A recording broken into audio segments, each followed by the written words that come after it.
With the experiences of both the Second World War and the wars of the 1990s in the Balkans, we know that we need to deal with the past in order to build a more peaceful future. The academic literature suggests that one of the ways in which we could do this is by remembering the past, through monuments, museums, or even some more creative formats.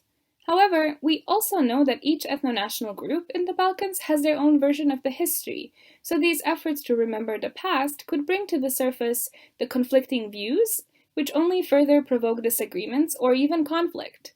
So how should we remember the past with the goals of peace and reconciliation in mind? I was interested in the role of remembering children in war in this process, recognizing that children are the most innocent and vulnerable group, and perhaps one for which we can all agree that they should not suffer in armed conflicts. I also noticed that there are more and more examples in Serbia, Bosnia and Herzegovina, and Kosovo which aim to remember the experiences of children in war, yet these efforts are neglected by the academic literature. So, for my honors thesis, I chose to focus on monuments, exhibitions, and even a theatrical production that remember the experiences of children in war.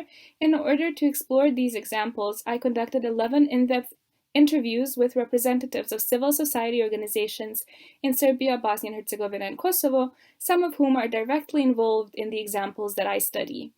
I was particularly interested in efforts that remember the past in ways that go beyond the simplistic narratives, according to which the victims can only belong to a single ethno-national group. And in these examples that remember children in war, I saw them go beyond these simplistic narratives in different ways. Some efforts remember children in war in a universal way, a way that places less emphasis on their ethno-national identity. Others remember children from different ethno-national communities who were killed in the same geographical area.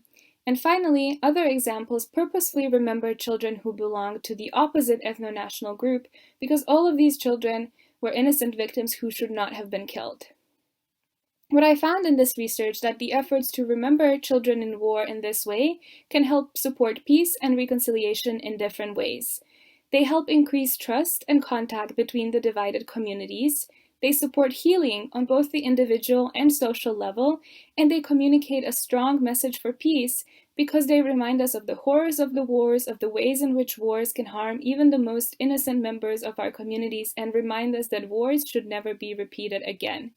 I hope that my research will prove useful to the actors who are creating different ways to remember the past, particularly as it relates to the experiences of children in war, and I hope that it will inspire researchers perhaps in other geographical contexts to pay attention to the efforts to remember children in war and their impact for peace and reconciliation.